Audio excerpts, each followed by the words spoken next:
Hey everyone, this is Chapter 8, Memory. So take the title card down if you haven't yet. Let's move on to slide 1. So manufacturing memory. Memories are not like photographs. We get things wrong. When you have a memory, especially something further in the past, you will not remember it exactly correct. You might misattribute it to other events. You could have watched a home video of your third birthday, and there are pieces of that'll influence your memories of other birthdays. That happens very often.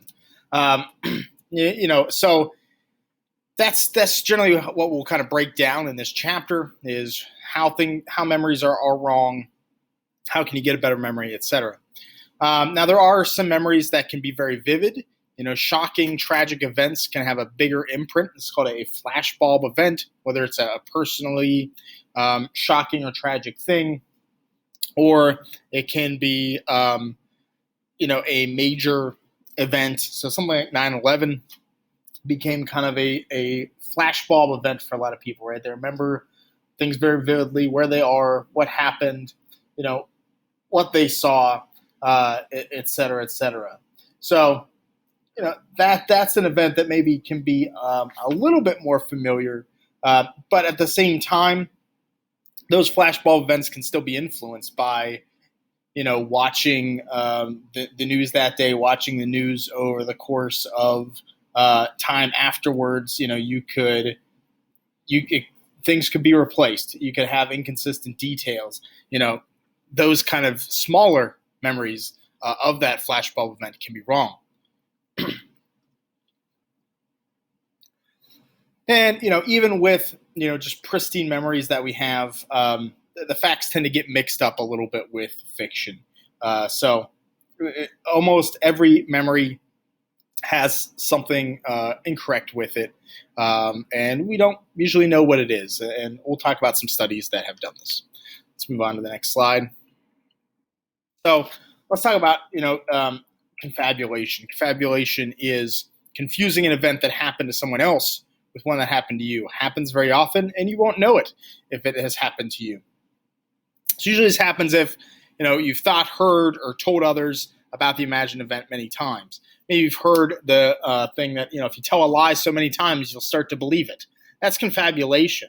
You will. Because you've told it so many times, it seems true, and that line gets blurred. If your family has told you a story about how your Uncle Bo threw an axe through a wall at a family member's birthday, and you hear that story multiple times, you might think that you were there. You might really feel real feelings that you felt then, but you weren't actually there. Number 2, the image. I missed the I there, of the event contains a lot of details that make it feel real. Right? So, if when we recall memory, we kind of feel like it's real if you remember details, right? If you remember what a person was wearing, you remember how a person was acting. Oh, I remember Uncle Bo having too much to drink, right? Before he threw that axe through the wall. So that definitely occurs. But those aren't reliable. That's not a reliable thing, even if it's you'll create all those things in your memory. And 3, the event's easy to imagine, right? If it's something exciting, something that can be memorable, something that you've heard, then you will do this. This is called, imagination inflation, that you can actually end up with a memory that feels emotionally charged, that you feel something, and that makes it feel real, but it's not always real. And you can get people to believe memories are true as well with the power of suggestion. In the court system, something we'll look at later, eyewitness testimony is often extremely inaccurate. It's influenced by the questions asked. It's influenced by stuff, when time has passed. If police officers are trying to get to the root of a case and think they have a suspect, they'll ask leading questions and make suggestions of these eyewitness testimonies. And then they're kind of locked in and they're stuck. And they might start believing it after a time when they tell it so many times, as we talked about on the last slide. And so when you have a person of authority, police officer, detective, asking leading questions to get incorrect information, that's when problems occur, right? So that's definitely an issue that that occurs, right? So for example, like let's say you witnessed a car wreck. If a police officer asked about how fast were the cars going when they hit each other, you might have a different answer than if they ask, well, how fast were the cars going when they smashed each other? How fast were the cars going when they bumped each other, right? Because hitting, okay, it could be an accident, maybe not major. Smashed sounds like, well, they're probably going fast, right? Bumped, they couldn't be going too fast, right? They just bump each other. So you can use words to dictate that, and it will change your memory of the event. So that's something that that does get used often. Even just small articles can have a difference. If I ask you, did you see a broken headlight? Or if I asked you, did you see the broken headlight? Now I'm kind of insinuating that there was one, right? Did you see the broken headlight? Well, there must have been one. So you're more likely to say yes, even if you didn't see that. So even just small changes can affect people's memory and eyewitness testimony. Facial recognition can be influenced. If you look through the PDF text, there's an example, might be something we look at later too, where they had someone look at a person and then tell it back to a sketch artist, and then one group, the experiment group, was asked leading questions. Asked, "Oh, are you sure of this?" And reacted in some ways. You may have heard of something called the Mandela effect, something that's been fairly popular recently. It's kind of a mass societal misremembering of an event. It's named after Nelson Mandela. A lot of people thought he had died when he didn't, and then were amazed to find out when he died years later that he died again. This is something that can be influenced. The Mandela effect. That one person talks about, hey, don't you remember this being different? And then you're like, oh, yeah, I think so. So that's kind of the case. Children, can also be influenced and maybe even easier in a lot of ways. It doesn't say children can't be reliable or that adults can't be reliable, but you have to worry about how you ask those questions. So children can recollect things accurately, but we can make those manipulations of them if someone's trying to do. So this happened in the 80s and 90s. There was a big spike in accusations of child care workers, daycare workers, of sexual abuse of children. And what they found was that this abuse never happened, but it was actually kind of the questioning and reaction to and the fear from parents, from adults that asked, that kind of created this. And some of the stories end up being pretty extreme. Handcuffing children, hanging them from trees, things like this. It didn't happen, but adults asking, and really, really hammering in on a kid, they're going to answer how you want many times. And so, we're talking younger children, they're going to answer how you want to. So some things that can influence them is telling children what others have said. Well, Susie said that Billy threw the ball at the teacher's head. Then okay, I guess it happened, right? That's what a child would think. Expressing disappointment in answers, so this happened a lot with the police in those kind of abuse cases, right? They'd ask a kid, they're trying to find this abuse, right? And so they're asking kids questions. Did this happen? No. Okay, we're gonna have to move on to someone else. The kid's like, oh, and the kid changes their tune. So. Or praising them for making false statements, right, can lead them to not remembering correctly. They take that praise, they take that conditioning, and it works out. So, children can be accurate, but they can distort, they can forget, they can be misled as well. And you really should focus on asking good questions, which people in social work learn to do. So how do we kind of measure memory? There's kind of two different ways that you can measure memory. We might do some things with this later. There's recall, so you trying to come up with a list of things that you remember, versus recognition, where I give you a list of things and you pick out which is accurate. This is kind of explicit memory, right? So recall, recognition is that conscious. You're trying to think of things, you're letting it come back. Implicit memory is for you to kind of relearn tasks that you learned before more quickly without having to remember them. It's how we know that we have memories in ourselves that we may not be able to access and remember, but it's there. So, if you haven't played a video game for 5 years, you go back to play it. Maybe it's on an old system, and you don't remember the controls, you don't feel natural, and after a level or two, a round or two, you're right back in it. That's implicit memory. Those memories are there somewhere in your long-term memory, but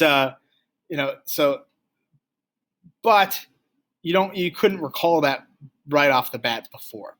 So especially in terms of tasks, if you learned a task, you can relearn it pretty quickly, even if you haven't done it for a while, and that kind of exists. And priming is proof of this. Priming is a way to kind of read or listen information and test and see that information if it affects your performance afterwards. Basically, like if I would flash you a word and then down the line would ask you to if I flashed the word defend and then I said finish this word DEF blank.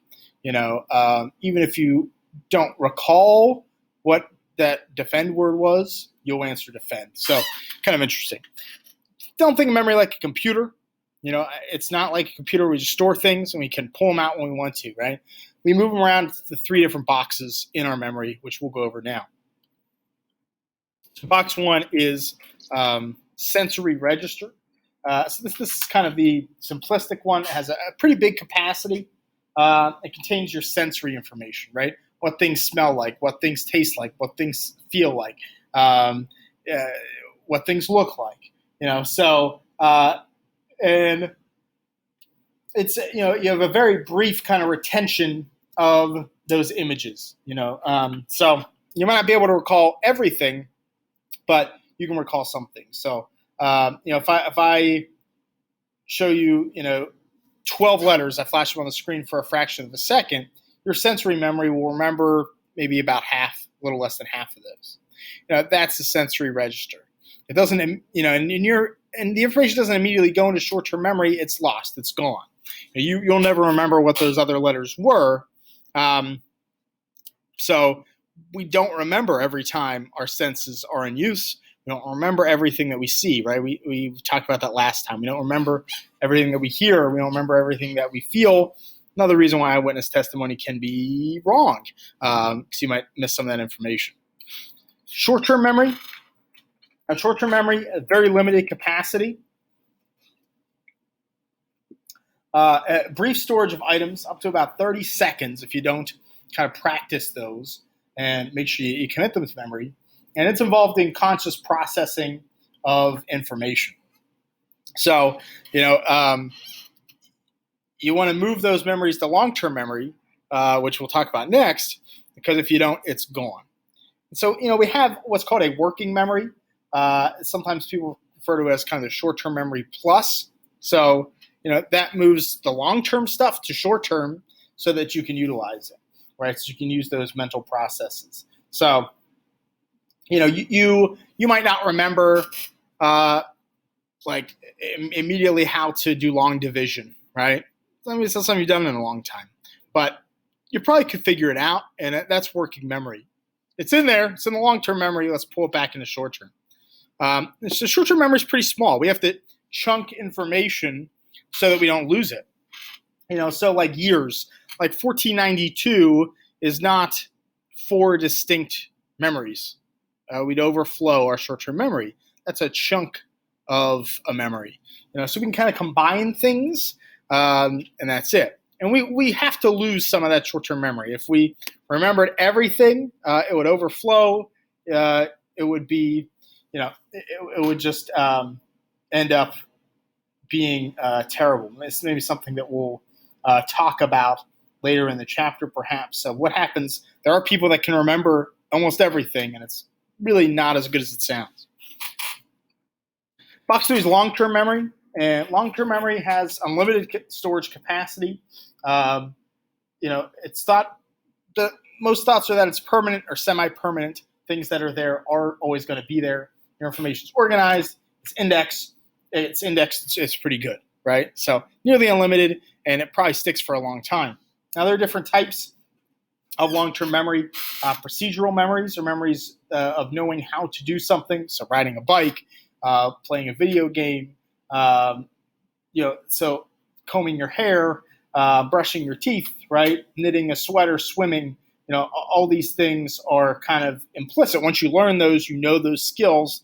You just have to pull that back into working memory, or kind of get that back as time goes on. We have declarative memories, which are knowing something's true, general knowledge, knowing that Harrisburg's the capital of Pennsylvania, knowing who the president was during the Civil War. That's declarative information, memories that you probably have in your long-term memory. Semantic memories are internal representations of the world. These kind of semantic memories have kind of facts, rules, general knowledge, things like that, right? Not just knowing, but that general knowledge, right? So this is not a specific fact, but knowing like what a cat is, knowing, that cats, eat and they sleep, and they might run around at night, things like that. That's more semantic. It's kind of a more general sense of some of those declarative memories. Then episodic is your personal memories, your personal recollections, right? So when you remember that time that your cat woke you up and dug its claws into your back, that's the difference. So there's some differences between those, but those are all potential long-term memories. And we generally remember the beginning and the end of things, but not really the middle of. It's called the serial position effect. So if I show you a list of items, it might be something we tried before. Try to remember the beginning or the end, because that's what kind of gets into that long-term memory, right? And your long-term memory, maybe this isn't something I need in the middle, will kind of slag off a bit. All right, so how to remember? How do you remember things? Rehearsal. So repeating information multiple times to yourself gives you a better chance of that getting the long-term memory. You may have heard this before. If you meet someone new and you repeat their name to yourself 4 or 5 times, that's you getting that in the long-term memory. It really can help you remember their name. When you look at their face, you say their name over and over again, you can really have a good chance of remembering who they are. I've definitely done this when I've had classes of all new students, and I have a seating chart. While they're working on something, I'll kind of talk to myself and go over, try to guess who people are, and talk to myself and play around with it. It's why things like flashcards really work for studying for tests, because it's a rehearsal. You're recalling that information again and again. You're getting it into long-term memory, so you can pull it out for the test. And then, associating items with long-term memory can also kind of help with recall, right? So if we associate items that are already in our long-term memory, then we can really do well in terms of processing it. So one of the kind of classic ways to remember things is, like, let's say you have a shopping list you want to memorize. I don't know why you would. You could write it down, but let's say you did that. If you associate everything on that shopping list with something on the drive to the store that you've done many, many times before, you'll remember that shopping list. So if I say, oh, well, I need celery is the billboard that I see when on the highway on the way to the store. Milk is the bush in front of my house. So as I pass those things, I'll see milk, I'll see celery, I'll associate those. It's why, people that have like a really, really good memory, it's just a trick. They'll associate numbers with letters or words. and then associate those letters or words with items in their house, or things that they have, their office at work, things they can remember really well, and they can place those throughout. Something we'll dig into a little bit as well. Then mnemonic devices, really good, right? Or like I said, or a daily routine, doing things the same, can really help with memory and recall. Mnemonic device example for the planets is kind of the classic. My very educated mother just served us 9 pizzas. And you remember the first letter of each of those words. Remember that sentence? You can remember the first letter. You can remember the planets, right? My is Mercury. Very is Venus. Educated is Earth. Mother is Mars. So, you can kind of take that back and do it. I know learning music, so I learn notes, right? Every good boy does fine. It represents the notes up a staff on the lines, E, G, B, D, F. So, you can use those mnemonic devices, can really help you if you come up with it, come with kind of tricks to remember things. And also a daily routine can help. If there's something you do and make it routine, then it becomes automatic. So I do this in the morning. I say the same thing. I go phone, wallet, keys, laptop, lunch. And I make sure I have all those things. Right? I need my phone. I need my car keys. I need my school keys. I need my wallet. Yeah. So I go through that. I want to take my lunch, right? I make sure I have everything that I need. So you can go through that process every day. Now it becomes routine. I'm going to say phone, wallet, keys, laptop, lunch, because I need all those things, or else I'll forget. I'll forget one. All right, let's move on. Why do we forget things? Remembering everything would be overloading. Would start to creep into our consciousness. This is where those people that have photographic memories or can't forget things really have problems. It can be an issue. Because what starts happening, and what a lot of them have said, is that if they remember every song that they listen to, these songs just start creeping into their consciousness. If they remember every event that happened to them, every detail, their memory can't really hold it, and it kind of bleeds back in at times, whether it's important or it's not. So that's what happening. It's been called exhausting, that it drives you crazy, that it's a problem. So something to keep in mind. Be careful what you wish for. Memories can decay. They can be replaced. They can change over time. You can forget things. It happens, especially with age. It can happen. Using cues or being in the same state can help you remember things better. So if I gave you time in class to study for a test the day before the test or 2 days before the test, you studying in class is more beneficial to you studying at home, as long as the environment is good, as long as it's quiet. Because if you're going to take the test in that seat, studying in that seat in the same conditions will help you remember better. The same thing with like sense and other things with your senses. So like if you could light a candle or use some type of oil, and smell that while you're studying. And if you could bring that in here to the tester, put a little bit of the oil on your wrist, for the SAT and recall some of that information, you could do that. That can really work. So utilizing your senses, utilizing your environment. And repression is something that happens. People can repress memories. But it is fairly rare, especially a full repression. Amnesia, something that's talked about, it's kind of rare. So we might get a little more into that as time goes on. And then autobiographical memories, right? When's your first memory? I want you to think about that. When's the first memory that you have? Most people, it's around 3 or 4 years old. You might remember something earlier, but you probably aren't remembering it correctly. You might believe you are, but you're probably not, right? And so there's some reasons why memory doesn't start until then. We don't have this sense of self as an infant to want or need to store some of those things. Our coding is not quite there to have that long-term memory. We have a focus on kind of routine, especially as an infant, doing the same thing over and over again. There's nothing to really remember. because it all seems the same. And, children think differently about the world. They're not necessarily, even in, preschool, things like that, that kind of memory is not important, as we learn later. So it could be a little bit different. All right, that's it for this chapter. Thanks so much, and I hope everyone has a wonderful rest of your day.